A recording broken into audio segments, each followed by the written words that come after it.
संक्रांति व्याख्या न जायते इति। अत्र कदाचित् शब्द कदाचित् न जायते कदाचित् न म्रियते इति सर्वत्र संबध्यते। यहाँ जो कदाचित् शब्द है वो कदाचित् न जायते कदाचित् न म्रियते इस पर प्रत्येक के साथ जुड़ेगा।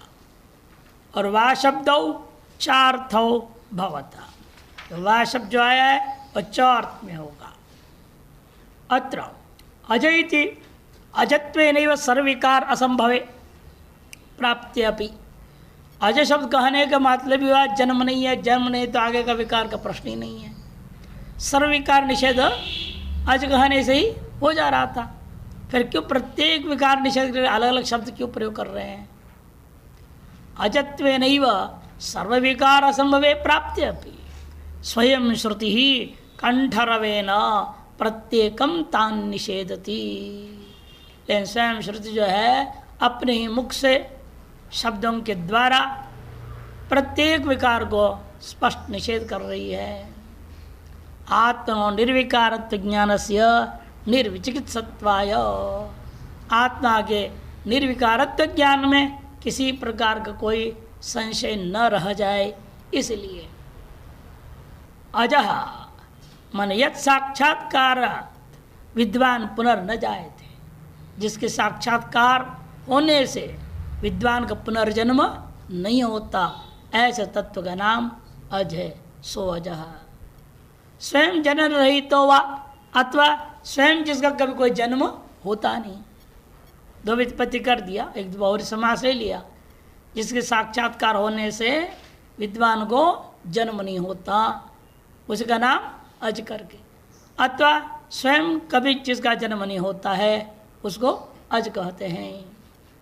वो कौन है? वो अयम आत्मा कदाचिन न जायते, यह आत्मा कभी भी उत्पन्न नहीं होता।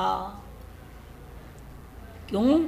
निर्वयत्वात् नोत्पद्यते, निर्वय होने के नाते उत्पत्ति का अवसर ही नहीं है। निष्कलम निष्क्रियम इति न चास कस्यचित् जनिता न चाधिपः, इसका कोई जनिता भी नहीं, इसका कोई मालिक भी नहीं, अतः किसी प्रकार की उत्पत्ति की संभावना नहीं है। यदि निर्वयत्व निष्कारणत्व श्रवणात्, निर्वयत्व और निष्कारणत्व के श्रवण होने से आत्मनोजनिक क्रिया न पपदिति भाविकार प्रथमो निरस्तः। इस आत्मा के जन्म संबंधी क्रिया जनिक क्रिया उपपन्न नहीं हो सकता, अतएव प्रथम भाविकार यहाँ पर निरस्त हो गया। अब उसके बाद सीधे छठे भाविकार अंतिम भाविकार को निषेध करते हैं। न म्रियते च तेनैव हेतुना अयम् आत्मा नाशक्रियां न प्राप्नोति, षष्ठो विकारो निरस्त। पूर्वोक्त हेतु वही हेतु क्या था? निर्वयत्वात् निष्क्रियत्वात् निष्कारणत्वात्, यही सब हेतुओं के कारण से यहाँ पर यह भी घटेगा, यह आत्मा में नाश क्रिया न प्राप्नोति। निष्क्रियम कह दिया, अतः नाश क्रिया नहीं थी, उत्पत्ति क्रिया नहीं है, नाश क्रिया भी नहीं है। इस प्रकार से छठा विकार जो अंतिम विकार है उसका भी निराश हो गया।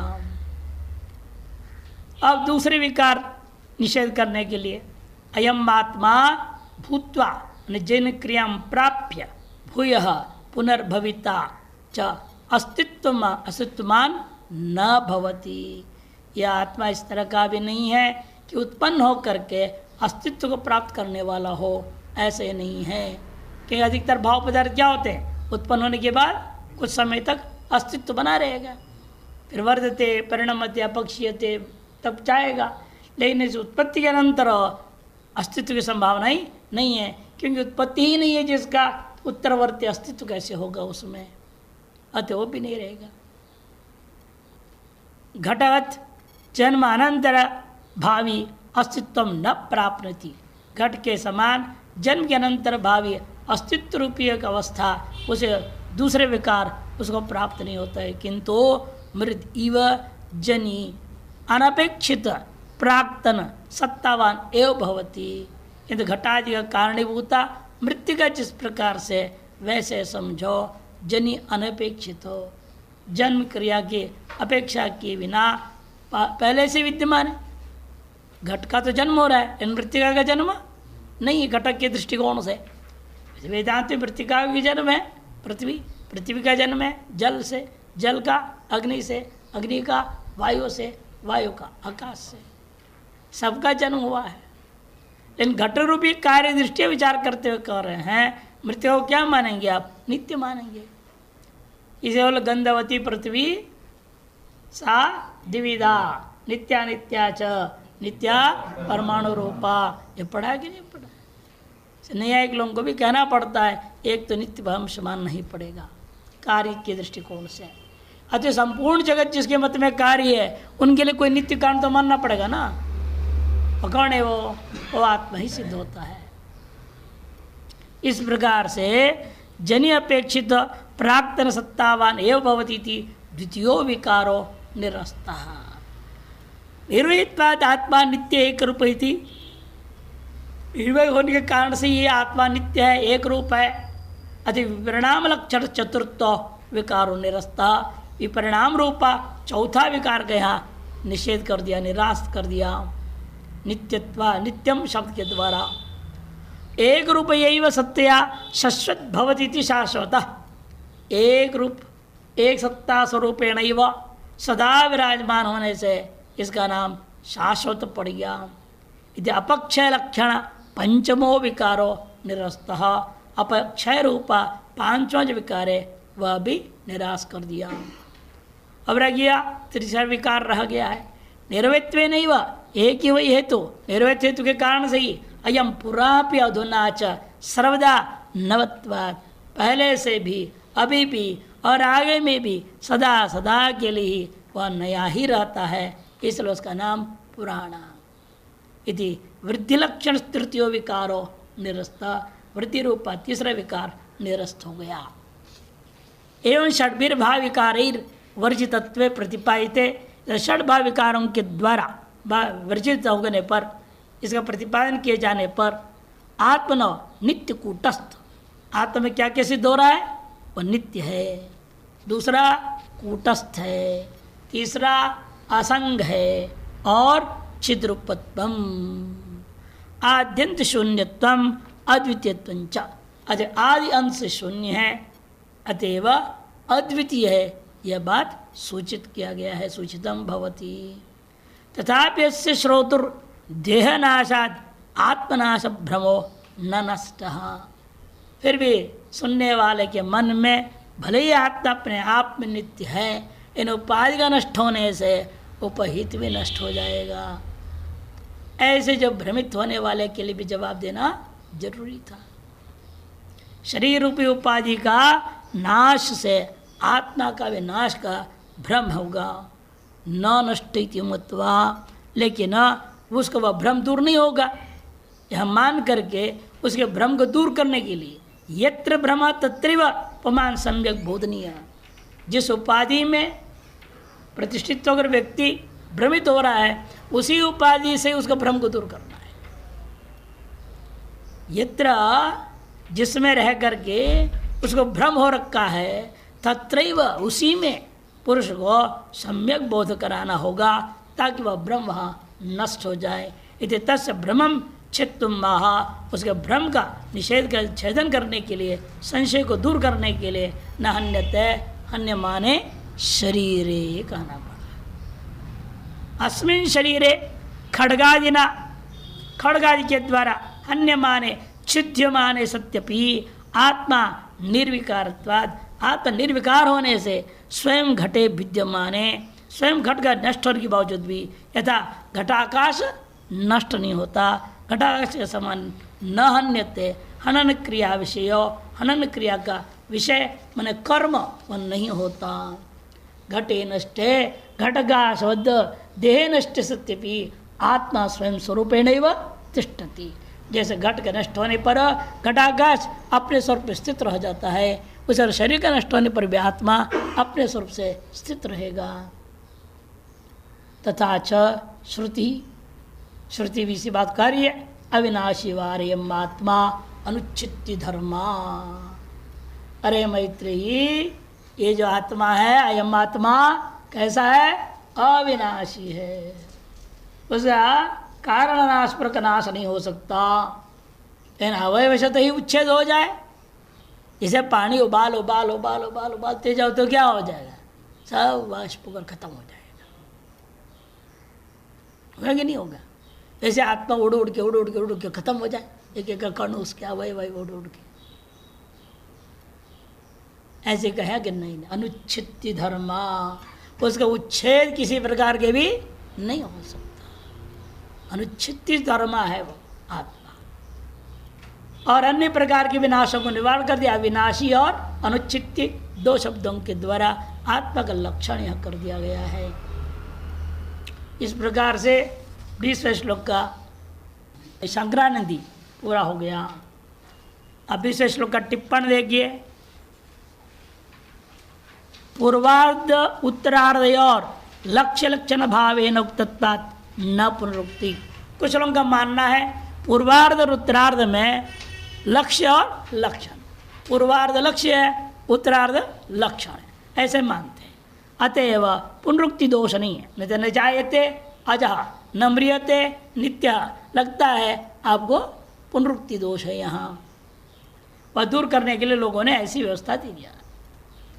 तरी जगत व्यापार खत्म। ये आत्मा उत्पन्न नहीं हुआ, ये जगत का व्यापार कैसे चल रहा है? हम लोग उठ रहे हैं, बैठ रहे हैं, खा रहे, पी रहे, घूम रहे, फिर रहे, पढ़ रहे हैं, लिख रहे हैं, सो रहे हैं, जग रहे हैं, कैसे चल रहा है ये सब?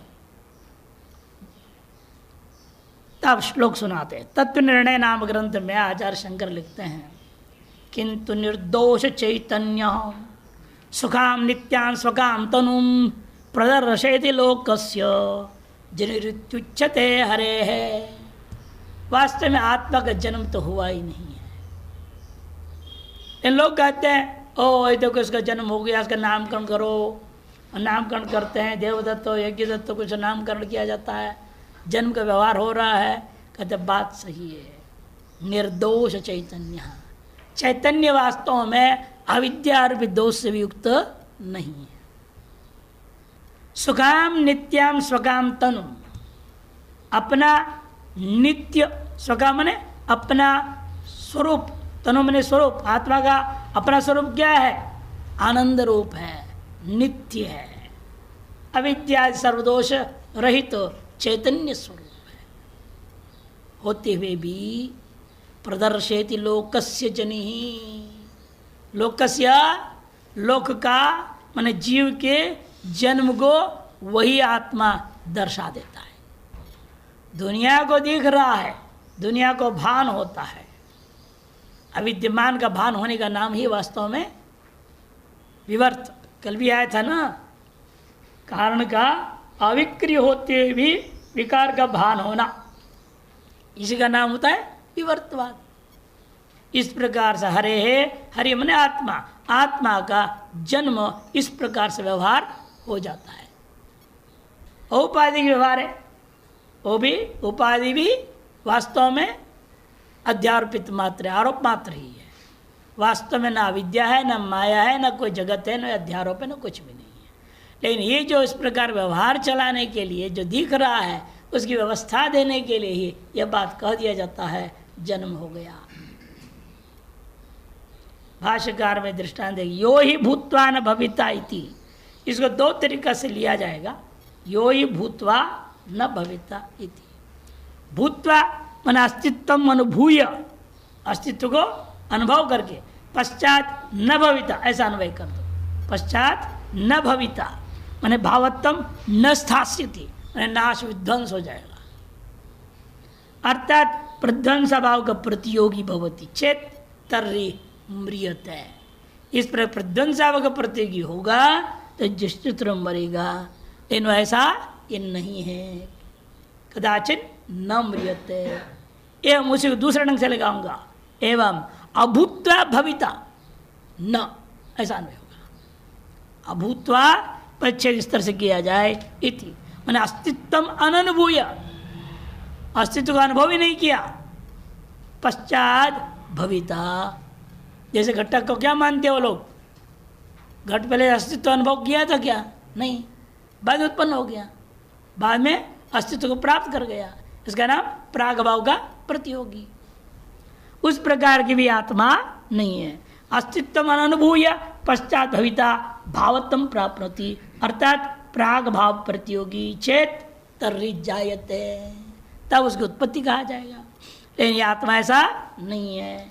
यह एतादृशो न भवति सो न जायते न म्रियते।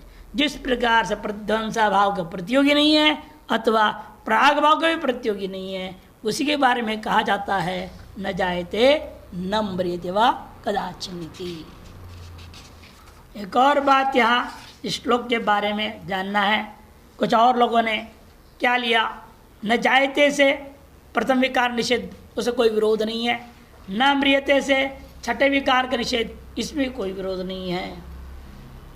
नायम भूत्वा भविता न भूय, इसको क्या लिया था संग्राम ने, द्वितीय विकार का निषेध। और नित्य शब्द से उन्होंने क्या लिया था, आपका चौथे विकार का निषेध लिया नित्य से, और शाश्वता से पंचम विकार, और पुराना शब्द से जो है तीसरे विकार को लिया। यहाँ पर अजो नित्य का बताया पहले ही, न जायते के लिए अज, न म्रियते के लिए नित्य का हेतु हेतु भाव से कहा गया है। इसे नित्य से उन्होंने जो लिया चौथा, वो कहना ठीक नहीं, शंकराचार्य जी का भाष्य विरुद्ध हो जाएगा।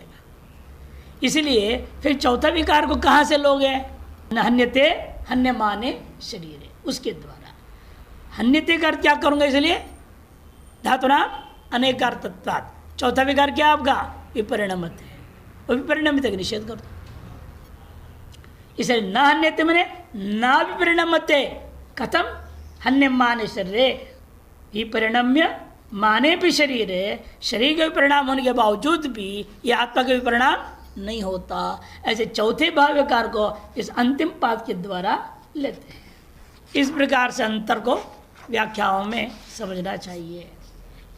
अब 21वें श्लोक के अवतरणिका भाष्य। येनं वेत्यंतारमित्यनेन मंत्रेण हनन क्रिया कर्ता कर्म च न भवति इति प्रतिज्ञाय न जायते इत्यनेन अविकृत्वे हेतुम उक्त्वा प्रतिज्ञातार्थम उपसंहरति वेदा विनाशनम इति। येनं वेत्यंतारम, इससे मंत्र के द्वारा हनन क्रिया का कर्ता कर्म आदि का निषेध कर दिया। उसके बाद न जायते मृत्यु, इसके द्वारा अविकृत्व रूपी हेतु को कथन करने के बाद प्रतिज्ञात अर्थ को उपसंहार करने के लिए वेदा विनाशनम इत्यादि श्लोक आरंभ होता है। एवं आत्मनो अहम अर्थस्य निर्विकारत्वं नित्य कूटस्थ असंग चिद्रूपता तदेतत् पारमार्थिकम तत्वमिति प्रतिपाद्य। शंकराचार्य कहते हैं अपने अवतरणिका में, एवं आत्मनो अहम अर्थस्य, अहम अस्मि अहम अस्मि अहम अस्मि हर व्यक्ति के द्वारा बोला जा रहा है, उस अहम पद का अर्थ है आत्मा। और आत्मा कैसा है, निर्विकार है, नित्य है, कूटस्थ है, असंग है और चैतन्य रूप है। इस प्रकार से आत्मा का तदेतद पारमार्थिकम तत्व, पारमार्थिक स्वरूप को प्रतिपाद्य प्रतिपादन करके ईदृशम मातु तत्व विदितवतो विदुषा सर्वकर संन्यास एव अधिकारो नान्यत्र सूचितुम महा। इस प्रकार के आत्म तत्व को जानने वाला जो विद्वान है उसका अब कर्माधिकार समाप्त हो जाता है। सर्व कर्म संन्यास में ही उसका अधिकार होगा।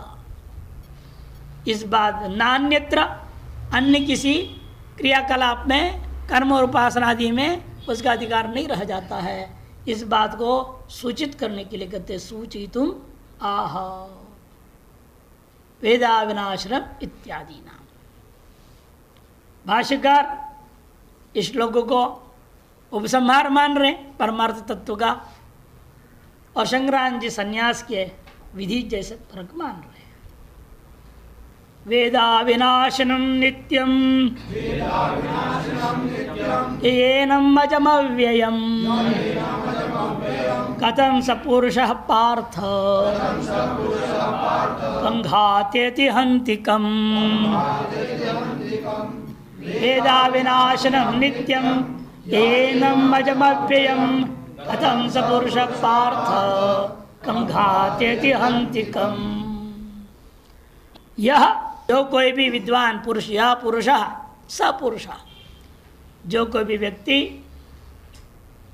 एनम वही अनुवाद से प्रयोग हुआ, इस आत्मा को अज, अव्यय और अविनाशी नित्य तत्व है ऐसा वेद, ऐसे साक्षात्कार कर लेता है, तो वह सपुरुष कथम कम घातयति कथम कम च हंतीति, कैसे किसी को मार सकता है या कैसे किसी को मरवा सकता है, अर्थात वह कैसे किसी क्रिया को कर सकता है, न वह कैसे किसी को किससे कोई क्रिया करवा सकता है। सर्वक्रिया कर्तृत्व और सर्वक्रियाओं का प्रेरितृत्व दोनों को ही निषेध कर, जब क्रिया का करना कराना दोनों ही संभव नहीं है तो सर्वकर्म का संन्यास करने का और उसका कोई रास्ता ही नहीं उसके पास। स्वतः ही उसके अंदर सर्वक्रिया कर्तृत्व और कार्यतृत्व जब समाप्त हो गया, वह सर्वकर्म संन्यास भी उसके लिए एकमात्र स्थिति रह जाती है। भाष्यकार कहते हैं वेदा विजानाति अविनाशिनम अंत्य भाव विकार रहितम नित्यम परिणाम रहितम यो वेद इति संबंधः। यह शब्द को क्रियापद के साथ वेद के साथ जोड़िएगा।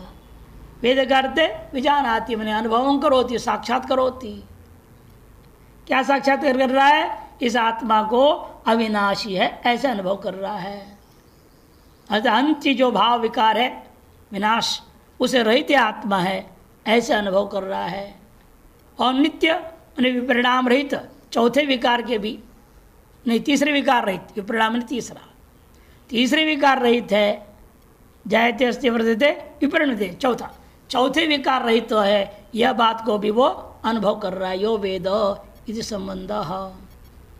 एनम पूर्वेण मंत्रेण उक्त लक्षणम अजम, इस प्रकार से पूर्व मंत्र के द्वारा उक्त लक्षण वाला जो अज है आत्मा है, एनम मैंने पूर्वोक्त, इसलिए प्रकृति को लेना है।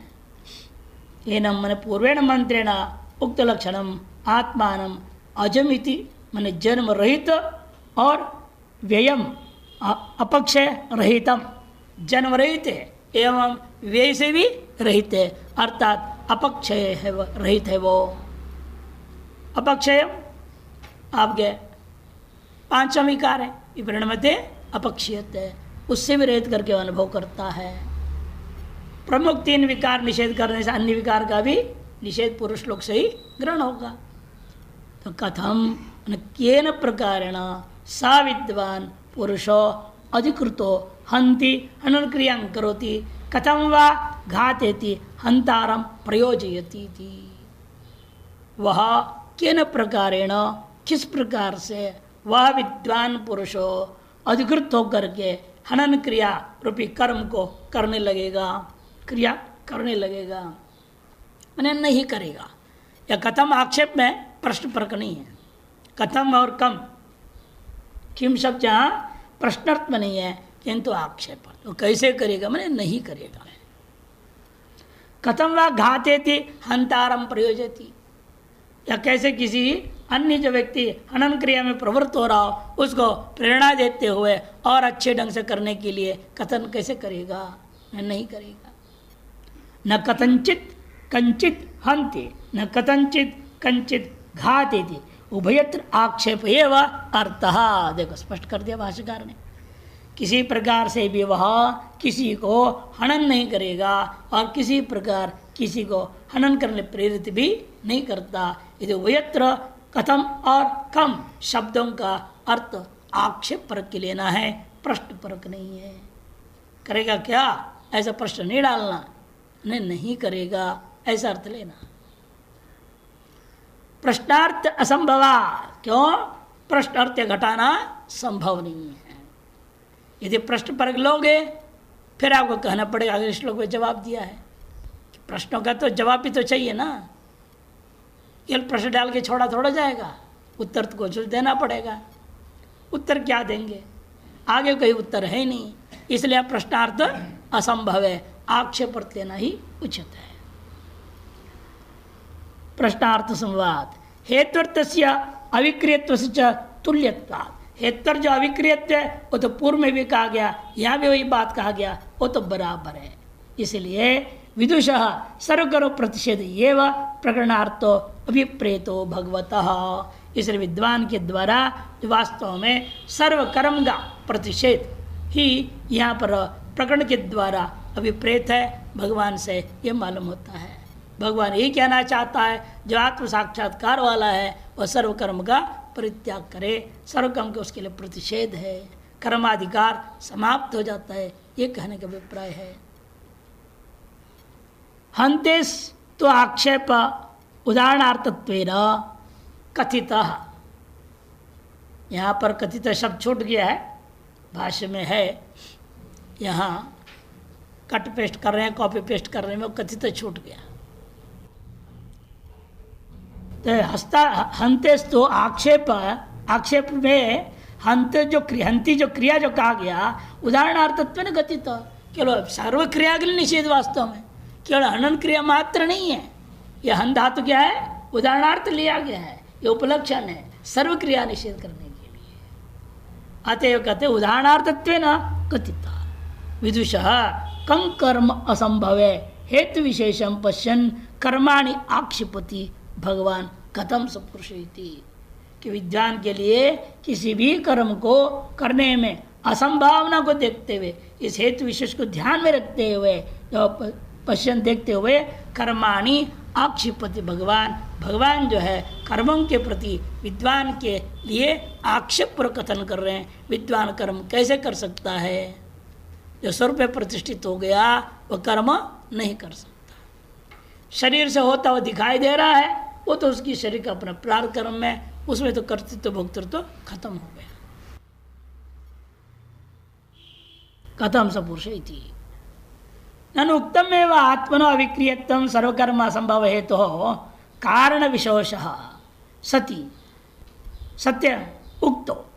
पूर्व पक्षी कहता है ये तो पहले कह चुके हैं, बार बार वही बात क्यों दोहरा रहे हैं आप। उक्तम एवं आत्मनो अविक्रियत्वं सर्वकर्म असंभव हेतु, सर्वकर्म के असंभव कारणीभूत अविकृत को पूर्व में कह चुके हैं। कारण विशेष इसलिए असंभव है तो कारण विशेष पूर्व में कहा जा चुका है, तो फिर दोबारा कहने की क्या जरूरत थी है। सिद्धांत सत्यम उक्तो कहा गया, जरूर कई बार कह दिया जाए, लेकिन फिर भी आदमी के दिमाग में बैठता नहीं है। बारंबार सुनने के बावजूद भी कोलू का बैल जैसे वहीं लौट के टिकता है। कोलू का बैल का स्वभाव है ना, जहाँ से शुरू करता है आवाज़ देता है, वो टक मार देता है, घूमता है, वो आके वहीं खड़ा हो जाता है, अब फिर आवाज़ देनी पड़ती है, फिर चलता है, फिर घूम करके वहीं खड़ा हो जाता है। इसी प्रकार से लोगों की बुद्धि भी है। द्वैत से शुरू करते हैं, आधे से नहीं अद्वैत है, चलते हैं। अद्वैत कैसा है, सोचते सोचते समझते वापस द्वैत में खड़ा हो जाते।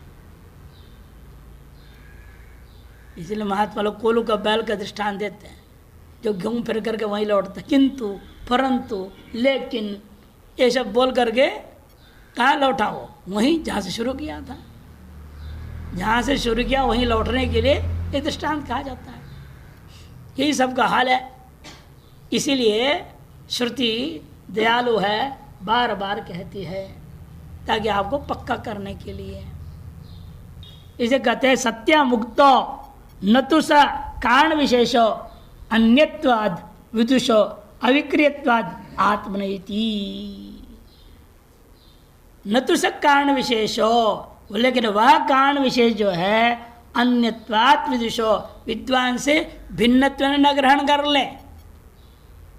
विद्वान से विदुषो अन्यत्वात्, विद्वान से भिन्नत्व न ग्रहण हो जाएगा, फिर भी द्वैत रह जाएगा ना, घूम फिर करके कुछ भी अतिरिक्त रह जाए वो क्या हो जाएगा, द्वैत हो जाएगा।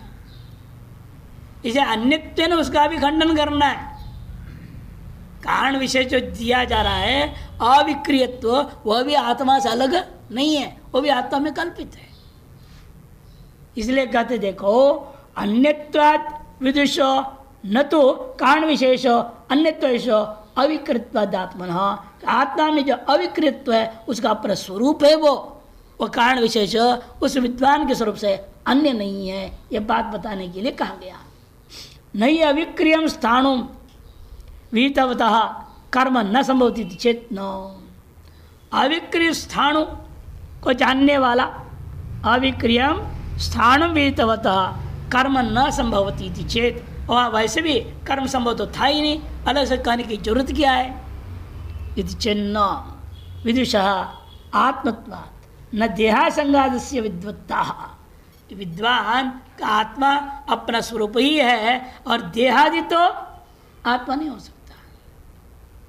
देहादि संगादस्य न विद्वत्ता, देहादि संगात में विद्वत्ता नाम की चीज भी नहीं है। विद्वान कौन है? वो आत्मा ही विद्वान है, आत्मा ही स्वस्वरूप को अनुभव कर रहा है। आत्म साक्षात्कार क्या है? आत्मा खुद को अनुभव, जैसे आत्मानम आत्मनि आत्मना पश्यति, ये व्यवहार होता है। इसीलिए सोपाधि व्यवहार में भी हम लोग अधिकरण कर्ण कर्ता कर्म सब बोल देते हैं। तो उसी को लेकर यहाँ पर कह रहे हैं न देहा संगादस्य विद्वत्ता अतः पारिशेष्याद असंहत आत्मा विद्वान अविक्रीति तस्य विदुषा कर्म असंभवाद आक्षेपयुक्त। इसलिए असंहत आत्मा है, असंग आत्मा है। विद्वान जो है अविक्रिय, विद्वान जो आत्मस्वरूप तो प्राप्त अनुभव का वह असंहत होने के कारण से तस्य विदुषा कर्म असंभवाद, उस विद्वान के द्वारा किसी प्रकार कर्म का असंभावना को देखते हुए आक्षेप करना उचित है। कथम सपुरुषेति, यथा दृष्टांत समझा रहे, बुद्ध्यादि आहृतस्य शब्दाद्यर्थस्य अविक्रियेव सन् बुद्धिवृत्ति अविवेक विज्ञानेन अविद्यया उपलब्ध्यात्मा कल्प्यते। एवमेव आत्मा अनात्मविवेक ज्ञानेन बुद्धिवृत्तिया विद्ययापि सत्य स्वरूपयैव परमार्थ अविक्रियेव आत्मा विद्वान उच्यते। जैसे बुद्धियादि जो है आहृतस्य, बुद्धियादि के द्वारा शब्दादि पदार्थों को अविक्रिय होकर के ही बुद्धि क्या करती है? बुद्धि विकृत होती है क्या? यदि बुद्धि के विकार से बुद्धि नष्ट हो जाएगी। भाई कितने हो गए कर्ण उसमें? स्वाभाविक पदार्थ है ना, यदि अवयवों में उसमें विकार होने लग जाए बुद्धि भी खत्म हो जाएगी। इन अनादिकाल से आज तक मन बुद्धि अहंकार आदि कोई भी नष्ट नहीं हुए हैं, बने हुए हैं। इसका मतलब क्या है? वृत्ति की अपेक्षा से बुद्धि को स्थायी मानना पड़ेगा। वृत्तियां विकारशील होकर उत्पन्न नष्ट होती हैं, लेकिन बुद्धि वैसे का वैसे है। इसलिए ने कहा कि बुद्धि क्या कर रही है? अविक्रिय होकर के ही सन बुद्धिवृत्ति है, बुद्धियाद्याहृतस्य शब्दाद्यर्थस्य अविक्रिय सन, अविक्रिय होकर के ही बुद्धिवृत्ति अविवेक विज्ञानेन, बुद्धिवृत्ति के अविवेक विज्ञान के द्वारा अविद्या से उपलब्धात्मा कल्प्यते। उपलब्ध आत्मा, उपलब्ध स्वरूप की कल्पना की जाती है। एवं ठीक उसी प्रकार से बुद्धि ने रूप को प्रत्यक्ष किया, ऐसे स्वीकार किया जाता है। बुद्धि ने रूप आदि का प्रत्यक्ष किया, ये उपलब्ध आत्मा बुद्धि के द्वारा रूप आदि को प्रत्यक्ष करने का कथन किया जाता है। इसी प्रकार से यहाँ पर भी समझो, आत्मा अनात्म विवेक ज्ञानेन, आत्म अनात्म विवेक ज्ञान, ये विवेक ज्ञान भी क्या है? बुद्धिवृत्ति है। अखंडाकार वृत्ति भी क्या है? बुद्धिवृत्ति है। उस बुद्धिवृत्ति के द्वारा बुद्धिवृत्तियाँ, लेकिन वो कैसी है? ये और उसमें अंतर क्या है? वो अविद्या और ये विद्या, ये अंतर है। जगत विषय की जो वृत्ति होती है वो अविद्या होती है, और स्वर विषय की वृत्ति विद्या होगी। ये कहते विद्या सत्य रूपयैव, और विद्या भी कैसी है? ब्रह्म विद्या के नाते सत्य रूपा ही है। सत्य रूपा यह विद्या के द्वारा परमार्थ तो अविक्रिय एवं आत्मा विद्वान उच्यते, अविक्रिय आत्मा को ही विद्वान कह दिया जाता है। पहले अविक्रिय आत्मा को ही आपने उपलब्धा कहा, बुद्धि आदि वृत्ति के द्वारा अविद्या के माध्यम से उपस्थापित रूप आदि का ग्रहण करने से उस आत्मा को आपने क्या कहा, दृष्टा श्रोता मनता उपलब्ध आदि कहते हो। और वही आत्मा अब अविक्रिय रूपेण रहकर विद्या के द्वारा जब गृहीत हो जाए तब उस आत्मा को विद्वान नाम से कहा जाएगा। पहले वो अविद्वान कहा जा रहा था, अब वही आत्मा को विद्वान कहा देंगे। इतना ही अंतर है, सब बुद्धिवृत्ति के द्वारा ही खेल चल रहा है। विदुषा कर्म असंभव वचनात् यानि कर्माणि शास्त्राणि विद्यन्ते तानि अविदुषो विहितानीति भगवतो निश्चयो अवगम्यते। और विद्वान के द्वारा कर्म की असंभावना का वचन कथन करते हुए जितने भी कर्म शास्त्रों के द्वारा विहित है वे सब के सब कर्म अविद्वान के प्रति विहित है, यही भगवान का निश्चय है, ऐसे मालूम होता है। ननु विद्यापि अविदुषे विधीयते। पूर्व पक्षी कहता है विद्या भी किसके लिए विधान किया गया है, अविद्वान के लिए ही। भाई अविद्यावान ही विद्यावान बनना चाह रहा है ना, इसलिए विद्यावान के लिए विद्या का विधान किया जा रहा है। ननु विद्यापि अविदुषे विधीयते। विदित विद्यस्य पृष्ठपेशनवद जो है विद्या विधान अनर्थक्यात्। जिसने आत्म तत्व को जान लिया है ना, विदित विद्यस्य, जिसने आत्म तत्व का अनुभव कर लिया, साक्षात्कार कर लिया, उसके लिए विद्या का विधान करना भी व्यर्थ ही है। आत्मानुभूति के बाद विद्या को लेके क्या करेगा वो। जैसे आप पार पहुंच गए और नौका पकड़ के बैठे रहेंगे, अरे नौका छोड़ेंगे तब न जाएंगे। इसलिए विद्या अभ्यास करते करते करते ब्रह्म विद्या को अनुभूति होने के बाद उसको क्या करना पड़ता है, ब्रह्म विद्या भी अपने आप छूट जाएगी। अन्य तो इसके लिए फिर ब्रह्म विद्या उसके बाद भी अभ्यास करते ही रहने पड़ेगा। ऐसे विधि करोगे पिष्ट पेशन के समान व्यर्थ हुआ, पीसा हुआ को पीसने के समान व्यर्थ हो जाएगा विधि, ये पूर्व पक्ष कहता है। तत्र अवश्य कर्माणि विधीयन्ते न विषयति विशेषो नोपपद्यते। ऐसी स्थिति में अविद्वान के लिए कर्म का विधान किया गया, विद्वान के लिए कोई कर्म का विधान नहीं है, या कथन करने में हमें कोई विशेष अंतर नहीं दिखाई दे रहा है। इति चेन्न सिद्धांत से मत कहो, अनुष्ठेय से भावाभाव विशेष उपत्य है। अनुष्ठेय के भाव और अनुष्ठेय के अभाव यही विशेष है यहाँ। अनुष्ठेय के भाव किसके लिए है, अविद्वान के लिए। अनुष्ठेय का अभाव किसके लिए है, विद्वान के लिए। यही अंतर समझो, भावाभावी अंतर है। उपत्य रीति